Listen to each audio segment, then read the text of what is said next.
नमस्कार, मैं हूं आरजू अंसारी और आप देख रहे हैं राष्ट्रीय जगत विजन न्यूज। दिल्ली की सियासत इन दिनों उथल पुथल के दौर से गुजर रही है। संसद का मानसून सत्र शुरू होते ही पहले दिन लोकसभा और राज्यसभा दोनों में जबरदस्त हंगामा देखने को मिला। लेकिन जितना हलचल भरा माहौल संसद के भीतर था, उससे कहीं ज्यादा चौंकाने वाली गहमागहमी संसद भवन के भीतर मौजूद प्रधानमंत्री, गृह मंत्री और रक्षा मंत्री के कार्यालयों में भी देखी गई।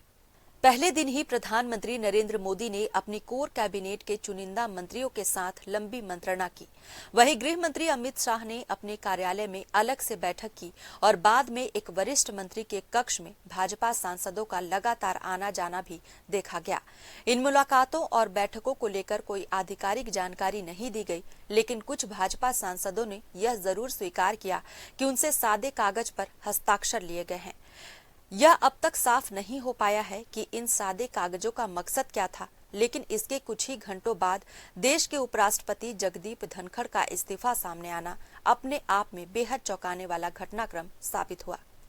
रात 9 बजे राष्ट्रपति कार्यालय के आधिकारिक हैंडल से धनखड़ के इस्तीफे की सूचना दी गई।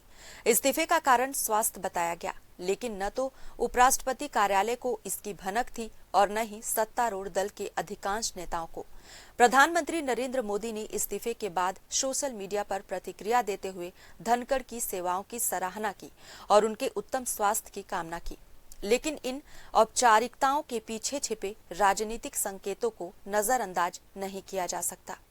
सूत्रों की माने तो उपराष्ट्रपति का यह इस्तीफा सामान्य प्रक्रिया का हिस्सा नहीं है, बल्कि यह भाजपा और आरएसएस के भीतर चल रहे व्यापक आंतरिक खींचतान का एक संकेत है।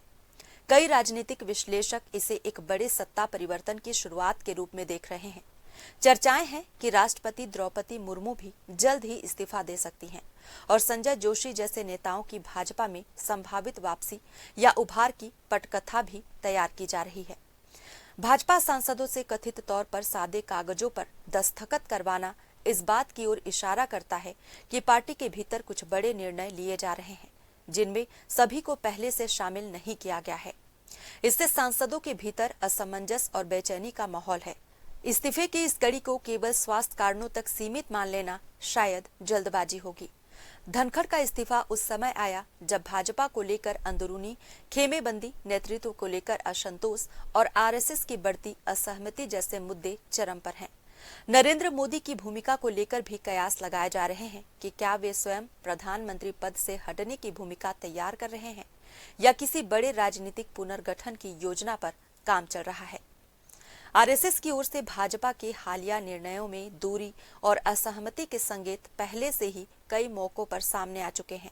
अब इस्तीफों की श्रृंखला, सांसदों के बिना वितरण के दस्तावेजों पर हस्ताक्षर करवाना और पार्टी के वरिष्ठ नेताओं की चुप्पी, ये सब मिलकर यह इशारा कर रहे हैं कि दिल्ली की सियासत के गलियारों में कोई बड़ा राजनीतिक विस्फोट होने वाला है।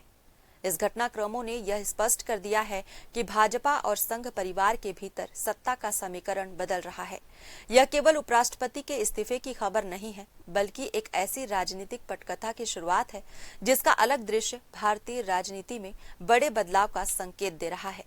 फिलहाल इस खबर में बस इतना ही। देश प्रदेश की खबरों से अपडेटेड रहने के लिए हमारे चैनल को सब्सक्राइब करें और नए खबरों के नोटिफिकेशन के लिए बेल आइकन जरूर दबाएं। नमस्कार।